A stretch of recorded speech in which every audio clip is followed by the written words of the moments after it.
Hello and welcome to the Giving Voice to Depression podcast, produced in partnership with the A.B. Korkor Foundation for Mental Health. I'm Terry, the creator and co-host of this podcast.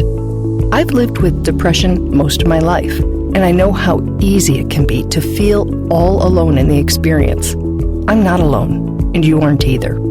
And I'm Dr. Anita Sands, a licensed clinical psychologist and life coach with a number of my own diagnoses, all of which bring a certain amount of anxiety and depression along with them. There is great power in shared experiences. We share our own as we engage in intimate and candid conversations with our weekly guests, exploring different perspectives on and experiences with depression. We keep it real because depression is real. We keep it hopeful because there truly is hope, in spite of what depression tells you. Hi, Terry. Hello, Anita. So many of us have learned or just assumed that we should keep our mental health disorders to ourselves. Nothing good comes from disclosing a highly stigmatized condition like depression or bipolar disorder, right? Well, you might be surprised. Shining light into the darkness brings many benefits, as we have repeatedly heard from our guests. But this is the first time we've brought the story of vulnerable sharing, resulting in a hit song. If you listened last week to If You Need a Minute, Take a Minute, you met Matt Weeden of The Tours, a three-piece harmonic indie band from the UK. We talked with him about the band's new song, Anything Can Happen, which was written after a recent episode of Matt's depression and anxiety. The song starts with the lyrics, "I know it shouldn't hurt to get out of bed. The buttons on my shirt come undone, weigh me down like they're made out of lead. I think I'm getting worse. I don't remember happy. And all I want to do is sleep until I forget."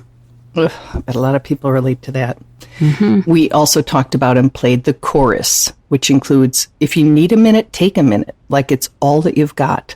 Another hour doesn't matter if it helps you to stop counting the days that you've lost over and over." No one said it's easy, but it's easy to forget what they say. And that's where we'll pick back up today as we continue our conversation, both about why the band wrote the song and why they think it's resonating so strongly with the people who hear it. Stick around until the end of the episode, and we'll play the full song.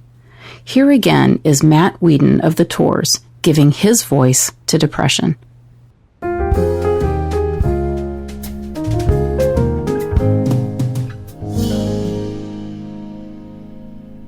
When Anything Can Happen was released, it struck a nerve and a chord. In what the band called an overly indulgent emotional post on social media, they wrote, quote, "We don't know what's happening," with 3 exclamation points. "We've never had a reaction like this to any of the music we've put out, and we can't honestly express how deeply emotional and thankful it's making us. The songs we write always feel so personal we're terrified people won't relate to them. But reading all your messages and comments and hearing your stories about your own struggles has been inspiring and humbling. We feel well and truly seen and heard." And yeah, it's a song that it means an incredible amount to me and to the boys in the band, because we all go through things. And I'm kind of just blown away by the reaction it's had and how many people resonate with it. It's a really bizarre feeling because, if I'm honest, it's so lovely to know that so many people love the song and can relate to it. But that also makes me feel sad because I'm like, oh no, there's so many people who feel how I feel or how I felt. And I'm like, oh, it's a weird time to be alive when everyone is struggling. And it's like, but I think it's so great we talk about it now. Like, even like for me 5 years ago, I would never have really opened up about how I felt, but now we can. We can, when it feels safe, because depression and anxiety are not shameful secrets, but rather widely shared experiences. And hearing someone describe something very similar to what we're going through lets us all know we're not the only one. And on our Instagram, for example, we had, 16,000 followers. And it was like really nicely like this, it was a real good fan base of people who connected and we spoke to and we would tour, and it's a good bunch of fans. But the song comes out and within 2 weeks, I think we're over 150,000 followers now. Wow. And it's just gone crazy. And people, you know, a lot of people, like you said to me when we started, hear these clips we're posting, go, well, it sounds beautiful. Like that pulls people in, this reverb, and this is great. But then they listen to the lyrics and everyone's like, do you know what? I can relate to that. And I feel that. And because it was a song about anxiety and depression. It's just overwhelming the amount of people who message every day and who are from all over the world, which is beautiful and like inspiring. And now we're just trying to react to it in a really positive and healthy way. But yeah, the reaction's been incredible. And the song is streaming. Like, we've done a couple of million streams in 2 weeks on the EP, which has been crazy. And that hasn't happened before with a previous song? No, we always do, like, we do well, and it's like what we do for a living. It's been great, but it's just like rocketed, and people have really just started to take a notice. So it's been really exciting as a band. And it's funny that probably one of the most honest songs we've released to date is the one that's connecting with people the most. What does that tell you? I know, be real, tell the truth. You know, I think something my partner always tells me to do, which I forget, and I think it's just really good advice, is just to be authentic. Because that's kind of what makes all of us so special, right? And all of us unique, is like who we are, like the things we've gone through, the way we've lived our life. Like we've been made into who we are because of the experiences we've had. So be authentic, tell your story, tell the truth. And you'll be surprised at how many people can relate to that and have had similar experiences. Even if you come from a privileged background, you've had a nice life, it doesn't mean like everything's been good and you have to be happy. Just tell how you feel. Matt tells about the numb pain, the pull to stay in bed all day, dark thoughts, and the eventual climb back out of depression's pit.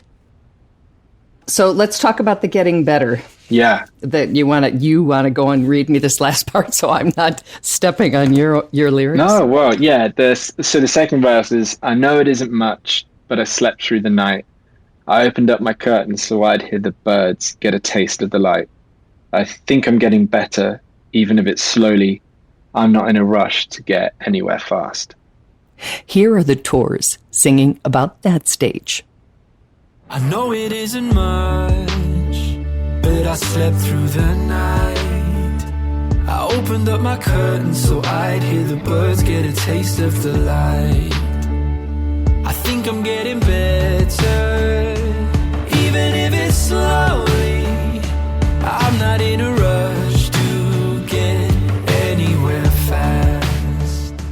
And you know, it's so funny because it's summed up for me very well. That first time I don't know if you've experienced this, but it's like when you actually sleep through the night and you have a great night. I mean, that feeling when you wake up, it's like a drug. You wake up feeling like, oh my God, rested and like, wow, what is this? As for the return of light, that image was not just metaphorical for Matt. He'd gone to stay at his parents' home when things got bad. He kept his room there dark, reflecting his mood, until... And then I remember like opening my curtains and like I came to live with my parents when I was in a bad place, and they live in the countryside and there's, you know, so many birds. And I remember opening the curtains and just hearing these birds sing. And it's like something, to be fair, I wouldn't think about any other day. It's like, I love birds, bird songs, lovely. But it was like, I remember this morning just being like, oh my God.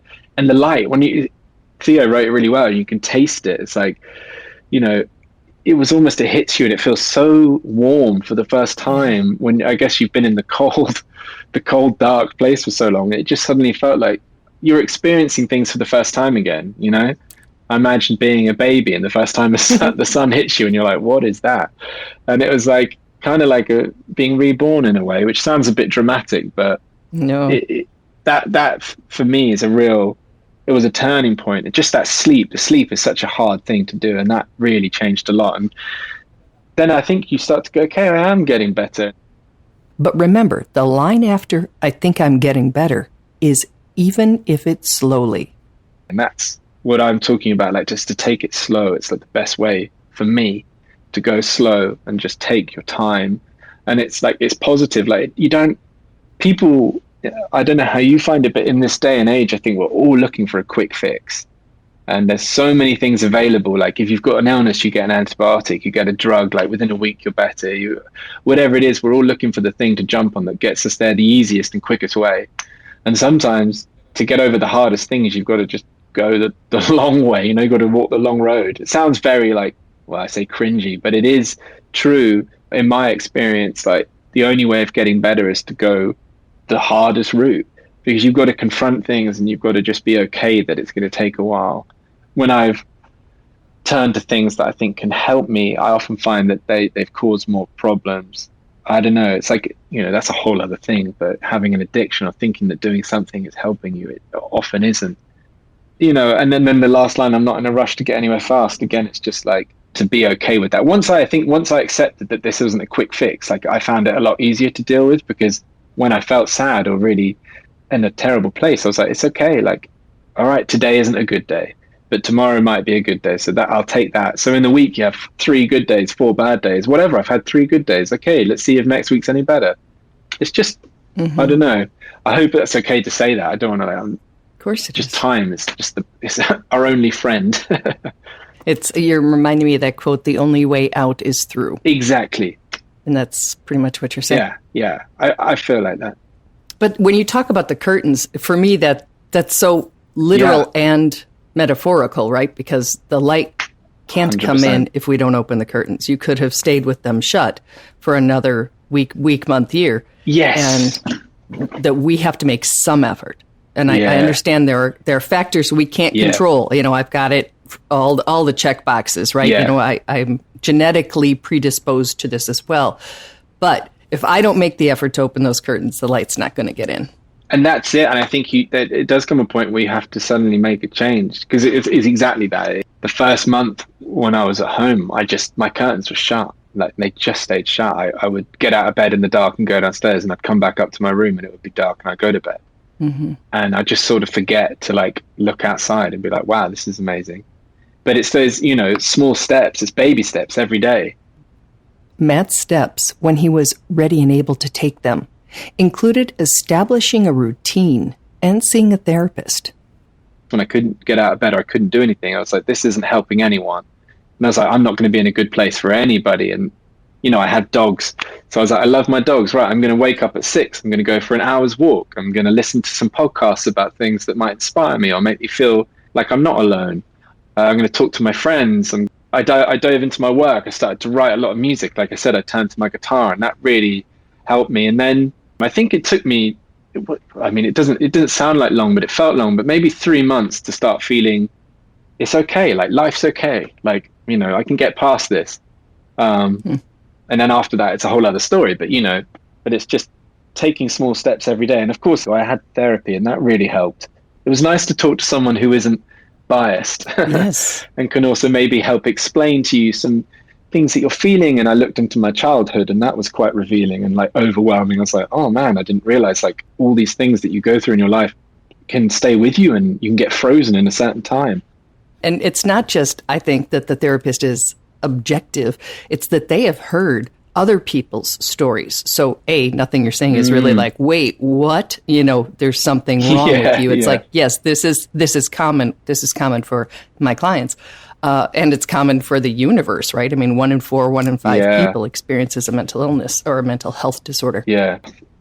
Whether somebody's listening to your song or listening to this episode or listening to your song in this episode, is there a message that you would like to leave from where you've been and from where you are now?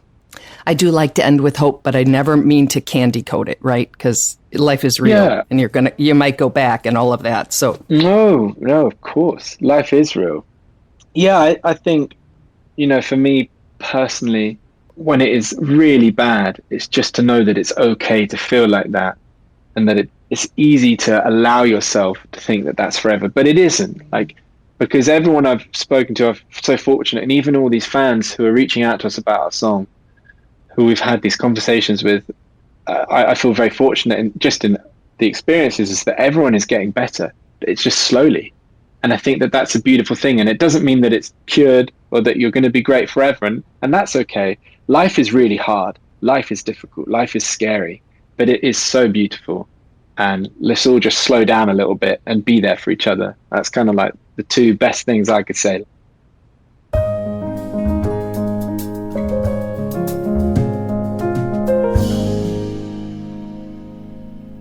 So, Terry, I, as you know, love the song, and I love so much of what Matt said. And the reality is that almost everything in life, whether it's, recovering from depression, whether it's any change, whether it's, trying to get a habit going or undone, anything that's going to last takes a really, really long time.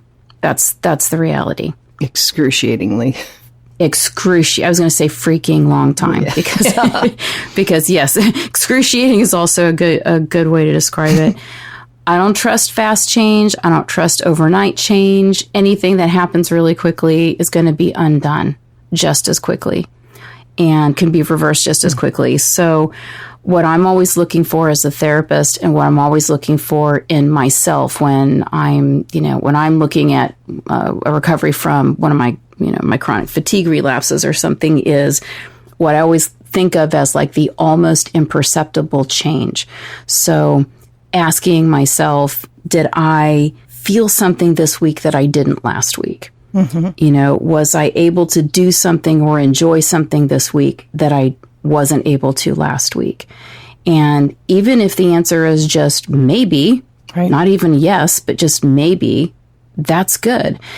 If I can't even say maybe, I'll say not yet. We always put the not yet as it's going to happen, just not yet. But we're looking for such tiny change that we may not even be able to say yes.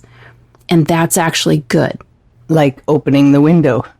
Yes, something very small. And that's what I love about the song, is that he's saying it's not a big deal that he slept through the night, but it's a small change. But that's what we're looking for, is this very small, slow change. And if it happens slowly, we can build on it.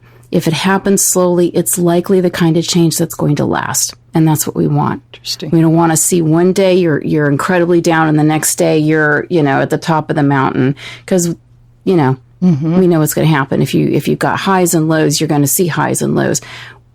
To get to that middle ground that's going to last, you want to see yourself come out of that really nicely and slowly. And I think Matt describes that beautifully. I think that's what we're always looking for. Interesting. When I asked him, what does that tell you? The fact that this has been resonating and more than any other song that they have released. Mm-hmm. And he said, to tell your truth, basically, right? To be honest, yes, to be vulnerable and be authentic. Yes. And also how much we all need to hear that. There's benefit in the hearing as well as in the saying, and how many people need to hear somebody else describe what can feel like the slow slog out, or what can be that, that moment, like I slept through the night, but then I actually opened the blinds for a change. And I noticed that the birds were singing, all those little things that add up to huge things because you're reconnecting with life. And I just thought, I just thought it was a great song, and I'm so grateful that they were willing to share it with us. Me too. So for you music buffs out there, and we know there are a lot because an awful lot of guests have shared with us that music is one of their go-to mental health tools. If you go to the band's website, which is Tors, TORS.band, check out the About page, because Matt, who we've been talking to and who you're about to hear in the song as the lead vocalist, and his brother Theo grew up hearing their grandfather downstairs with other guitarists, including the guitarists from the Beatles, Led Zeppelin, and Queen. So pretty good story there if you're interested in that. Wow. And now here's the full song, Anything Can Happen, by the Tors Band.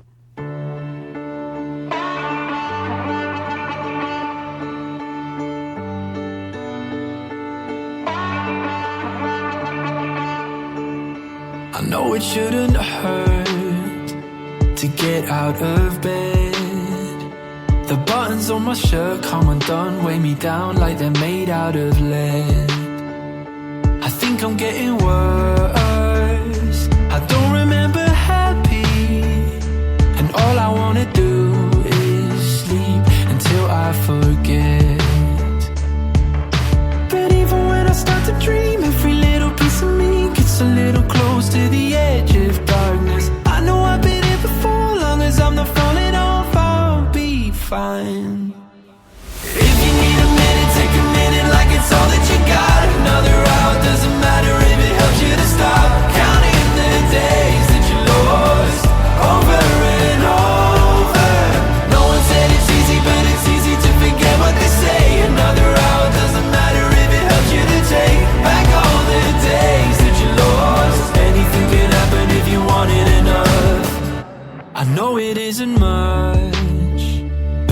slept through the night.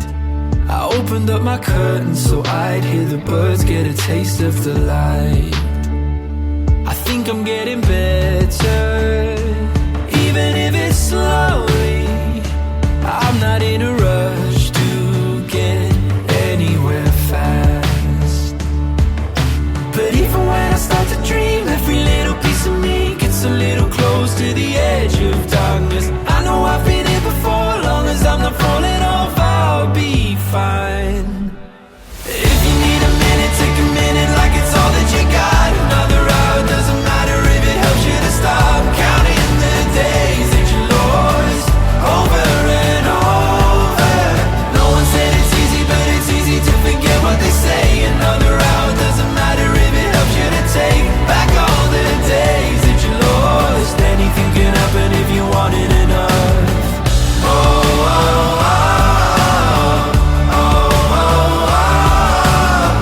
oh, oh, oh. Anything can happen if you want it enough. If you need a minute, take a minute like it's all that you've got. Another hour, doesn't matter if it helps you to stop counting the days that you lost over and over. No one said it's easy, but it's easy to forget what they say. Another hour, doesn't matter if it helps you to take back all the days that you lost. Anything can happen if you want it enough. Oh, oh, oh, oh, oh, oh, oh, oh. Anything can happen if you want it enough.